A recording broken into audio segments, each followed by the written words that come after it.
임대민님, 네. 청약이 점점 더 복잡해지고 어려워지고 있습니다. 그래도 넣어봐야죠. 아, 그렇죠. 그런데 소득 여건도 갖춰야 되고 애기도 많이 낳아야 합니다. 거기다가 1차, 2차, 3차 경쟁도 해야 됩니다. 이거 피 터지겠는데요? 그뿐만 아닙니다.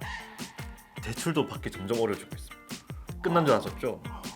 대출 금리도 점점 더 오르고 있습니다. 청약 난이도가 점점 높아지고 있습니다. 완전 오징어 게임입니다. 오징어 게임의 세상 속으로 오신 참가자 여러분 환영합니다. 점점 더 어려워지는 분양시장. 그래도 참여하시겠습니까? 안녕하십니까. 네, 머니방위대의 머니맨 송준영 기자. 임대맨 기대성 기자입니다. 네, 저희 어느덧 가을이 왔네요. 저희가 왕숙도 다녀오고 네네. 정말 핫할 수 있는 시장 관심이 많은 곳을 많이 저희가 돌아다녔는데 네. 저희가 이거를 소개시켜 드리면서도 한편으로는 좀 약간 불안한 감이 좀 없지 않아 있더라고요. 네, 요즘에 네. 특공 요건도 되게 다양해지고 있고 그렇죠. 또 중도금 대출도 이번에 까다로워진다고 하잖아요. 네. 네, 거기다가 분양가 상한제도 이제 손질 본다고 하니까 네.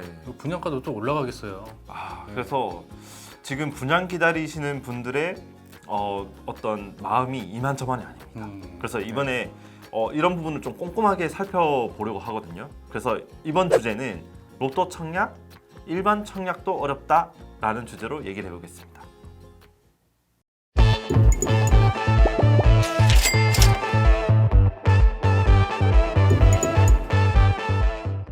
요즘에 그 분양 이제 나오는 거 보면 네. 청약 조건도 그렇고 네. 너무 많이 바뀌니까 제가 부동산을 맡고 있긴 하지만 저도 헷갈리거든요. 맞습니다. 예. 이거 국토부 장관도 모르는 거 아니냐? 그런 우스갯소리가 나오기도 하고, 이게 수능보다 더 어려워지고 있다 이런 얘기도 나오고 있거든요. 예, 그 이제 보시면은 네. 이 청약제도가 이제 포함된 그 네. 주택 공급 규칙이 네. 올해 들어서만 4번이 바뀌었어요. 오래돼서 맞네요. 예.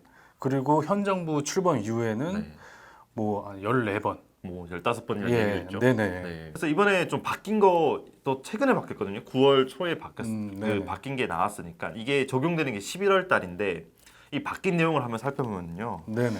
청약 중에서도 특별 공급을 선정했는데 네네. 특별 공급에서는 좀 굵직하게 두 가지가 좀 크거든요. 네. 첫 번째가 신혼부부 네. 특별 공급, 두 번째가 생애 최초. 네. 신혼부부를 먼저 말씀드릴게요. 네. 신혼부부는 원래대로라면은 소득 기준으로 우선 나눠요. 이게 지금 표가 나갈 텐데 표를 보면은 우선순위의 70%를 배정을 합니다. 그리고 이 70%가 아닌 나머지 30%는 일반 소득 요건을 갖춘 이런 그 신혼부부들한테 배정을 하고 점수가 또 같잖아요. 네네. 그러면은 자녀 수를 이렇게 비교를 해서 자녀 수가 많은 세대에게 분양 혜택을 줍니다. 70, 30 이렇게 나눠졌던 것이 바뀌게 돼요. 50, 20, 30으로 바뀌게 됩니다. 그럼 50, 20, 30은 어떻게 그 50은 그 우선 소득, 네네. 소득 기준에 충족하는 충족하는 네. 거기가 50%를 되는 그러니까 70%가 50%로 변하는 거고요. 네. 그리고 일반 기준인 경우에는 기존 30%에서 20%로 바뀌게 됩니다. 그리고 아까 말씀드렸던 30%는 네. 딴 거 없습니다. 다 추첨입니다. 그동안에 불만이었던 게 무자녀 신혼부부는 사실 결혼하고 나서 자녀를 바로 갖는 경우가 잘 없잖아요. 네. 그래서 그런 신혼부부들의 어떤 불만을 약간 반영한. 그러면은 이제 기존 기혼자들이나 네. 유자녀 신혼부부들 네. 요런 분들한테 이제 엄청 유리했었는데 네. 그럼 그걸 좀 틀었다는 얘기군요. 그렇죠. 그 기존에 아까 70%, 30%였던 물량을 거의 다 가져갔었는데 네. 사실은 어느 정도 물량을 떼어놓는 거죠. 근데 네. 대신 이게 한 가지 좀 감안하셔야 되는 게 이 30%를 아예 별도의 30%가 아닙니다. 아까 50% 우선 소득 있잖아요. 네. 거기서 떨어진 분들은 일반 소득에서 아까 20% 일반 소득을 가서 또 경쟁을 한 번 더 합니다. 여기서 또 떨어진 분들은 또 30%. 그러니까 이 30% 추첨은 그냥 다 같이 경쟁하는 거예요. 네. 오징어 게임입니다. 사실. 네. 쉽지 않겠네요. 쉽지가 않죠. 왜냐면 좀 기회가 좀 많이 열렸다고 하더라도 네. 당첨의 확률로 따졌을 때는 그렇게 많지는 않다. 네. 높지는 않다. 네. 이렇게 보셔야 될 것 같고 예. 마찬가지입니다. 생애 최초도 소득 기준으로 우선 공급 대상자는 70%, 그리고 일반이 30%였는데 우선이 50, 일반 20, 추첨 30 이렇게 돼 있습니다. 그러면은 좀 아까 기회가 많아졌다고 하셨는데 네. 뭐 소득 기준이 뭐 그냥 무한대로 다 그렇죠. 뭐 상관없이 그냥 다 추천 받을 수 있는 건가요? 네, 정부의 의도대로 그리고 각계각층의 어떤 사각지대를 없앤다는 측면에서는 되게 새로운 기회가 많이 생기는 거거든요. 네. 그런데 아까 말씀드렸던 것처럼 그 우선 공급에서 떨어진 분들 그리고 일반 공급에서 떨어진 분들 다 함께 경쟁하는 것이기 때문에 뭐 추첨을 한다고 하더라도 경쟁률 자체는 높을 수밖에 없을 것 같다. 피 터지는 경쟁이네요. 그렇죠. 거의 오징어 게임 수준인데요. 오징어 게임에서는 상금이지만 네, 여기서 이제 아파트를 쟁취하기 위해서 거기 네. 떨어지면은 뭐 그렇죠. 좀 마음 심장이 너무 너무 아프죠. 안 좋죠. 또 한 가지는 기존의 어떤 그런 신혼부부 입장, 나는 이 특공을 좀 더 점수를 높이기 위해서 네. 자녀를 하나 더 낳았는데 좀 기회가 좀 사라진 듯한 느낌. 네. 그래서 어떻게 보면 불만이 양쪽에 있을 수 있는 네. 거죠. 아니 좀 열어달라고 했는데 왜 이렇게 오징어 게임처럼 이렇게 네. 경쟁을 시키냐 이렇게 한 가지 측면이 있을 수 있고 또 한 가지 측면은 아니 나라에서 애 많이 낳으라고 그 인센티브 줘서 만든 혜택인 건데 근데 혜택이 줄어드니까 그 나름의 불만일 수가 있는 거죠. 네. 네. 좀 정부로서는 참 딜레마가 있겠네요. 딜레마죠. 네. 근데 쉽지 않습니다. 아직도 나는 혼자니까 생애 최초가 사실 기혼자들 중심이었잖아요. 네. 조건이 딱 그거였잖아요. 근데 1인 가구도 된다고 하니까 그런 부분도 감안하셔가지고 살펴보시면 되겠습니다. 중도금 대출이 안 된다고 네. 뭐 이런 얘기가 있는데 이거 어떻게 된 건가요? 대출이 막힌다. 이거는 사실 청약을 당첨된 사람도 마찬가지고 앞으로 청약할 사람도 마찬가지인 게 대출이 안 된다는 건 정말 어마무시한 거거든요. 그렇죠. 아니 네. 기존의 주택시장 대출도 막아놓고 네. 뭐 이제 사전 청약이다, 뭐 청약 신청해라 이래놓고 네. 중도금 대출 막아버리면은 네. 뭐 곤란하죠. 국민평형 같은 경우는 8억 정도 이렇게 하잖아요. 분양가가. 네. 근데 8억을 다 마련할 수는 없는 노릇이거든요. 네, 사실상. 많지 않죠. 그래서 일반적으로 대출을 끼고 이렇게 아파트를 사는 경우가 많은데 네. 사실 뭐 미국과 같은 선진국에서는 40년 모기지 이렇게 해가지고 평생에 이렇게 뭐 열심히 일하는 원동력이 되는 네. 지금 상황이 약간 묘하게 대출을 엄청 틀어지고 있습니다. 네. 지금 가계 대출이 지금 뭐 GDP 대비로 해서 뭐 120%, 110 몇 퍼센트 뭐 이 정도 얘기가 나오고 있거든요. 근데 네. 이게 한계선이 뭐 80%를 기준으로 삼더라고요. 그래서 엄청 초과를 많이 했죠. 네. 네, 그러네요. 그래서 그 중에서도 어떤 대출 증가세가 가파른 주택담보대출 네. 이런 쪽으로 해서 되게 약간 정부나 금융당국에서 좀 약간 자제를 시키려고 하는 최근에 나온 그 되게 뜨거운 뉴스였는데 그 KB국민은행에서 9월 29일부터 전세자금 대출이랑 주택담보대출을 한도를 이렇게 조정한다고 네. 못 박았어요. 네, 그걸 약간 살펴보시면은 전세 같은 경우는 사실 뭐 저희랑 좀 상관없긴 하지만 전세자금 같은 경우는 뭐 예를 들어서 뭐 증액 부분에 한해서 대출을 해준다는 그런 내용이 있었고 네. 분양에서 가장 중요한 게 잔금 때 사실은 집단 대출을 많이 하잖아요. 네네. 주택담보대출로 네. 많이 이야기하는 집단 대출이거든요. 엄밀히 따지면은. 근데 이 집단 대출에 그 전에는 시가 그냥 KB 시세 있잖아요. 네네. 그래서 뭐 한 4년 전에 분양을 뭐 5억을 받았다면은 입주하는 시점에 그리고 잔금 치는 시점에 KB 시세가 10억 원이다. 그러면 이 10억 원을 기준으로 대출이 나왔었거든요. 분양가 그리고 KB 시세, 감정가액 중에서 가장 최저가를 중심으로 주택담보대출을 시행하겠다. 이렇게 네. 얘기 나왔거든요. 근데 보시면은 대부분 분양가가 제일 낮습니다. 계약금 내고 중도금 내고 잔금 내는 그 기존 패턴을 좀 맞출 수가 없겠네요. 그러니까 쉽지가 않아지는 거죠. 기존보다는 현금 더 많이 들고 있어야 된다.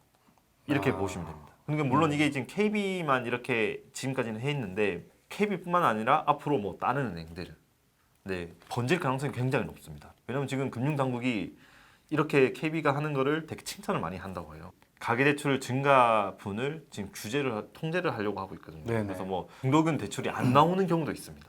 그거는 뭐 나라에서 중도금 대출 하지 마 이렇게 한 건 아닌데 네네.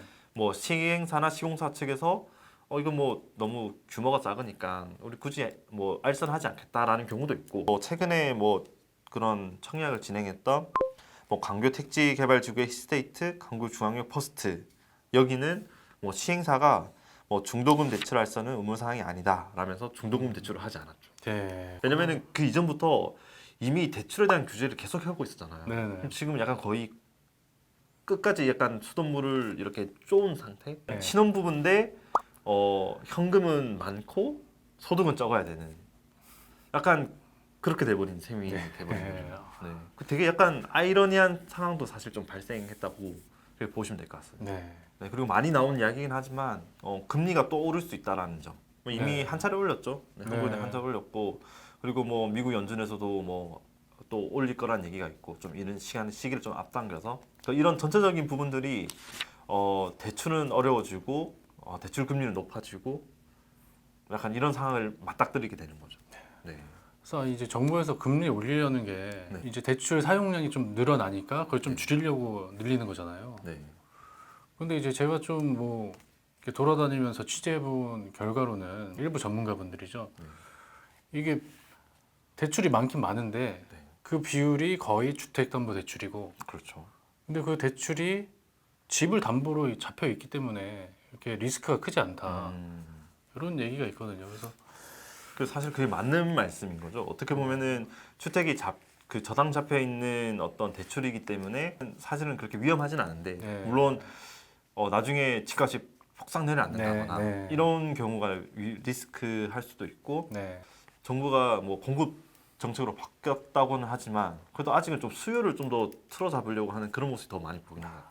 네. 근데 집값은 잡히지 않고. 네, 집값은 네. 잡히지 않고 뭐 거래량은 확 줄어드는데 뭐 재건축 이런 거는 또 집값이 계속 신고가를 이렇게 갈아치고 있다고 하더라고요. 그래서 쉽지가 않은 상황인 거는 분명 맞는 것 같습니다. 정책이라는 거는 또 바뀔 수 있는 거기 때문에 물론 현 시점에서는 약간 대출이 엄청 큰 변수가 되고 있다. 이렇게 보시면 될 것 같습니다. 원님님, 그 이제 정부에서 네. 분양가 상한제를 손질하겠다고 했어요. 네. 근데 이게 이제 건설 업계에서 이제 분양가 상한제가 이제 공급에 걸림돌이 되고 있다. 이렇게 말을 해서 이제 정부에서 그걸 수용해서 한 거거든요. 건설사들도 수익이 좀 올라갈 거니까 이제 공급을 좀 풀 것 같긴 한데 이제 공급이 풀린다는 얘기는 막혀있던 분양 일정들이 그렇죠. 이제 소화가 된다는 거죠. 네. 그거에 반대 좀 부작용을 네. 좀 가지고 오셨다고. 정부의 입장도 있을 수 있고 건설사들의 입장이 있을 수 있고 왜냐하면 건설사들 입장에서는 지금 철근 가격 이런 거 보시면은 미친 듯이 가격이 뛰어오르고 있거든요. 뭐 시멘트 가격도 마찬가지고 지금 네. 인플레이션 시대를 맞아가지고 이 건설도 어떤 원자재 부담 이렇게 되게 부담이 많아진 상황이에요. 그래서 어떤 분양가 상한제도 이렇게 과거에 묶여 있지 않고 좀 약간 어느 정도 현실화 시켜서 건설도 마음 놓고 이렇게 분양할 수 있게끔 그래서 공급 확대가 되는 그런 측면을 얘기를 하고 있고 분양가가 그렇게 많이 오르지 않을 수 있다 공급이 많아지면은 뭐 이런 이야기도 없잖아 있긴 하거든요. 근데 실수요자 입장에서는 부정가가 현실화되면은 오른 분양가에다가 이렇게 청약을 해야 되는 거니까 부담이 커질 수밖에 없는 상황이 된 거죠. 네. 뭐 일각에서는 뭐 로또 청약은 없어질 수 있다 이런 얘기까지 나오고 있거든요. 그래서 이 부분도 유심히 봐야 할 요인이긴 합니다. 네네. 여기 네. 뭐 업계나 네. 좀 이쪽 그쪽 국토부 관계자들 얘기 들어보면 홍남기 부총리가 이달 중이나 네, 아니면 이달 중에 발표가 안 되면 다음 달 초에 네, 요 분양가 상한제 손질 방안을 발표한다고 했거든요. 네. 근데 그렇게 많이 손질되지는 않을 거다. 이런 그런 얘기도 이야기를- 있으니까 네. 예, 한번 기다려보는 것도 좋을 것 같습니다. 네. 네, 오늘 머니맨님께서 이제 말씀해주신 그 분양 제도를 보니까 네. 혼란스러운 수요자분들이 많을 것 같아요. 네. 혼란스럽기도 하고 실제로 좀 더 난이도가 높아지고 있다. 이렇게 보시면 될 것 같습니다. 저는 청약 되게 기다리고 있었거든요. 네. 근데 제가 기다리고 있는 청약이 일정이 계속 밀리고 있어요. 아, 그렇죠. 예. 왜냐면은 좀 분양가를 좀 더 높일 수 있는 요인들이 더 많아지고 있거든요. 근데 또 나와도 이거 분양가 너무 높고 뭐 네. 중도금 대출 막히면은 뭐 네. 그림의 떡이 될 수 있겠네요. 그러니까요. 앞으로 좀 쉽지 않을 수 있지만 그래도 저희 채널을 구독하시고 열심히 보시면은 네. 또 하나의 길이 열리지 않을까? 또 이렇게 생각하고 있습니다. 네. 저희는 그러면 다음엔 좀 더 유익한 내용을 가지고 다시 찾아뵙도록 하겠습니다. 네, 저는 머니맨 송준영 기자. 임대맨 기래성 기자였습니다. 감사합니다. 구독과 좋아요 부탁드려요.